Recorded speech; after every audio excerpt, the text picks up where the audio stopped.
Big pass வீட்ல அந்த task, அதாவது கேஷ் பாக்ஸுக்கான டாஸ்க படித்ததுக்கு பிறகு எல்லோரும் ஒவ்வொரு கருத்துக்களை சொல்றாங்க. இப்ப டைம் என்னங்கிறது யாருக்கும் தெரியாது. குறிப்பிட்ட நேரத்துக்குள்ள நாம வந்தாகணும். இப்ப ஒருத்தங்க டிஸ்கஸ் பண்றாங்க, இதுல நம்ம 5 பேர் கூட ஓடலாம், 5 பேர் கூட ஓடலாம். இப்ப எக்ஸாம்பிள் வந்து ஒரு 50 செகண்ட்ஸ் தராங்கன்னா 5 பேரும் ஓடலாம், அல்ல 6 பேருமே ஓடலாம். இப்ப என்னால 50 செகண்ட்ஸ்க்குள்ள அந்த பெட்டியை நெருங்கி எடுத்துட்டு வர முடியாதுன்னா குடுன்னு வீட்டுக்குள்ளேயே அப்படியாந்தலாம். இந்த மாதிரி ஒருத்தவங்க டிஸ்கஷன் கொடுக்குறாங்க. இன்னொருத்தவங்க என்ன சொல்றாங்கன்னா, அங்க ஒரு 5-6 டைப் ஆஃப் பெட்டி இருக்கும், 5 லட்சம் 7 லட்சம் 10 லட்சம் இருக்கும். அப்ப ஓடுறவன் சரி இவ்வளவு தூரம் நம்ம ரிஸ்க் எடுத்துட்டு வந்துட்டோம், அதுல அந்த பெரிய அமௌண்ட கூட எடுத்துக்கிட்டு வரலாம், இது என்ன வேணாலும் நடக்கலாம். அந்த மாதிரி அவங்க உள்ள டிஸ்கஸ் பண்ணிட்டு இருக்காங்க. இப்ப அந்த 6 போட்டியாளர்களுக்கும் ஒரு மனநிலை. பவித்ரா என்ன நினைக்கிறாங்கன்னா, இது ஓட முடியுமா, பண்ண முடியுமா? ஆனந்தி சொல்லு, ஆனந்தி. பவித்ரா, உன்னுடைய இன்னர் ஃபீலிங் ஒன்னு சொல்லும் பார். உன்னால அந்த டைம்குள்ள போக முடியும்னா போ, இல்லன்னா கம்முன்னு உட்காந்துரு. சௌந்தர்யா வந்து சத்யா கேக்குறாங்க, என்ன சத்யா இப்படி பண்ணிட்டானுங்க, பிரைஸ் மணியை வந்து வின்னர் அமௌண்ட்ல இருந்து குறைப்பாங்கன்னா இது எந்த விதத்துல நியாயம்?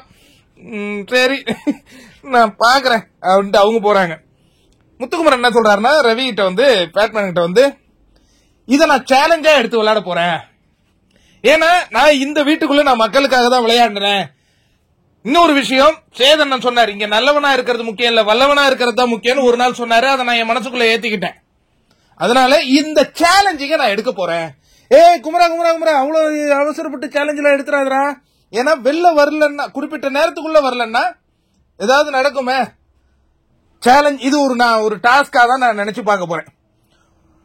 வந்தா பணம், போனா போட்டியை விட்டே போக முடியும் அப்படிங்கிற ஒரு கடினமான சூழல் தான். பட் இருந்தாலும் நான் ஆட போறேன் அப்படின்னு ஃபேட்மேன் சொல்லிட்டு இருக்காரு. முதல் சேலஞ்சு அதனாலதான் முத்துக்குமரன் எடுக்கிறார். ஆனா நான் இப்பவும் சொல்றேன், முத்துக்குமரன் கேஷ் பாக்ஸ் எடுத்துட்டு போகணும்லாம் நான் கண்டிப்பா நினைக்கல. ஆனா இது ஒரு ட்ராப்.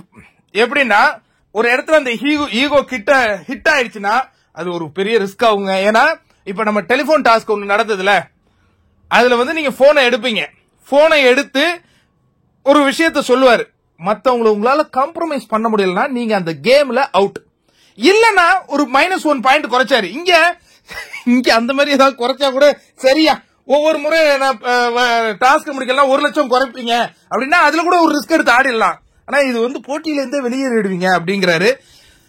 பாப்போம் இதுல எப்படி யோசிக்கணும் நீங்க நினைக்கிறீங்க? அதாவது அந்த சேலஞ்சை எடுத்து ஆடுறது ஓகே தான். ஆனா இப்ப நீங்க யோசிச்சு பாருங்களேன், இப்ப ஃபேட்மேன் வந்து ஃபினாலே வீக்ல இருக்கிறார், ஃபினாலே வீக்ல இப்ப இருக்கார், போட்டியாளராகவே இருக்காருன்னு வச்சுப்போமே. இப்ப அவருக்கு இந்த மாதிரி ஒரு சேலஞ்ச் கொடுத்தா அவரால் போய் பணப்பெட்டி எடுத்துட்டு வர முடியுமா? முடியாது இல்லையா? அப்ப இந்த சேலஞ்சுன்னு ஒண்ணு கொடுக்குறீங்கன்னா 6 பேரும் செய்யற மாதிரி, நீங்க 6 பேரும் அதை பத்தி யோசிக்கிற மாதிரி கொடுத்தா இன்னும் கொஞ்சம் இன்ட்ரெஸ்டிங்கா இருக்கும் நான் நினைக்கிறேன்.